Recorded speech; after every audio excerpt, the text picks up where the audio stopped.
नमस्कार दोस्तों, हिंदी साहित्य चैनल पर आप सभी दोस्तों का स्वागत है। दोस्तों, आज के इस वीडियो में हम बात करेंगे शब्द शुद्धि के प्रकरण पर। इससे पिछला वीडियो जो हमने इसी शब्द शुद्धि प्रकरण पर बनाया था उसमें नियम 1 की चर्चा की थी। आज इस वीडियो में हम नियम 2 की चर्चा करेंगे दोस्तों। तो नियम 2 के अंतर्गत शब्द शुद्धि में हम कर्ण प्रत्यय के बारे में बात करेंगे कि अक्सर एग्जाम में कर्ण प्रत्यय से संबंधित जो भी त्रुटि होती है, शब्द शुद्धि जो प्रकरण है उसमें ज़्यादातर विद्यार्थी यही गलती करते हैं। आज इसी नियम पर हम बात करने जा रहे हैं दोस्तों। जिस प्रकार शुद्धिकरण लिखा हुआ है, शुद्धिकरण, और एक ये शुद्धिकरण है, तो दोनों में देखिए दोनों समान प्रतीत होते हैं, लेकिन ये जो दे पर दे जो मात्रा लगी है वो छोटी ई की और इधर ही बड़ी ई की।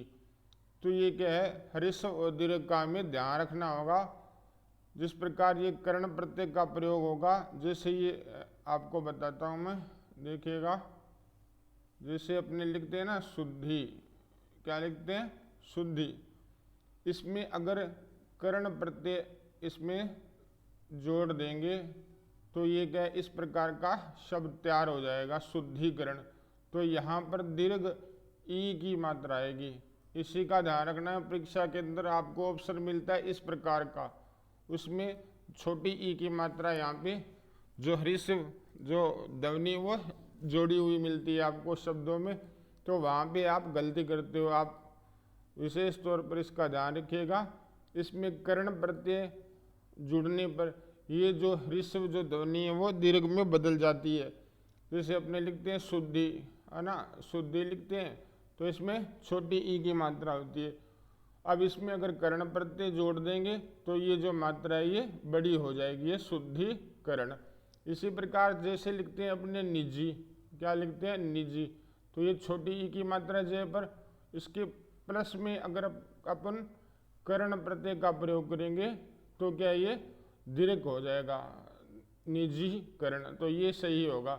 इस प्रकार इधर के जो शब्द आपको दिखाई दे रहे हैं वो शब्द शुद्धि की दृष्टि से बिल्कुल सही है। इसी प्रकार शक्तिकरण होगा, इसी प्रकार औद्योगिकीकरण होगा।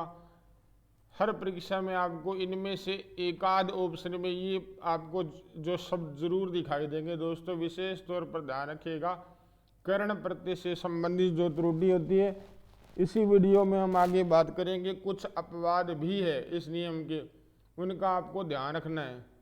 इसी प्रकार वृद्धि जो लिखते हैं उसमें कर्ण प्रत्यय जोड़ेंगे तो ये हो जाएगा वृद्धिकरण। वृद्धि अगर अपने को सीधा लिखना हो तो इस प्रकार लिखा जाएगा ना, छोटी ई की मात्रा, तो इसमें कर्ण प्रत्यय जोड़ा तो क्या बन जाएंगे, ये जो कौन सा शब्द तैयार हो गया, वृद्धि, जो वृद्धिकरण। तो ये शुद्ध होगा। अगली स्लाइड में देखेंगे, इसमें कुछ ऐसे शब्द जो आपको भ्रमित करेंगे दोस्तों। अब देखिएगा, जो हमने अभी बात की, दीर्घ ध्वनि का जो संयोग होता है कर्ण प्रत्यय के साथ, उसी के अंदर अन्य उदाहरण है वो भी आप नोट कर लीजिएगा अपने रजिस्टर में। संक्षिप्तीकरण, केंद्रीकरण, वैश्वीकरण, तुष्टीकरण, उदारीकरण, ये जो शब्द है वो शुद्ध है। राजनीतिकरण, आधुनिकीकरण, साधारीकरण, इसी प्रकार एकीकरण, प्रस्तुतीकरण, इसी प्रकार स्पष्टीकरण, प्रत्यक्षीकरण, सशक्तिकरण इत्यादि जो शुद्ध शब्द है। तो दोस्तों इन शब्दों को आप अपने रजिस्टर में नोट कर लीजिए। अब विशेष बात का आपको ध्यान रखना है, नोट आपको लगाकर बताया गया है। क्या बताया गया है कि कर्ण प्रत्यय का उपयोग यदि किसी उपसर्ग के साथ होगा तो ह्रस्व ईकार ही रहेगा। यहाँ दीर्घ जो ई की मात्रा चेंज नहीं होगी, वो ह्रस्व ई की मात्रा ही रहेगी।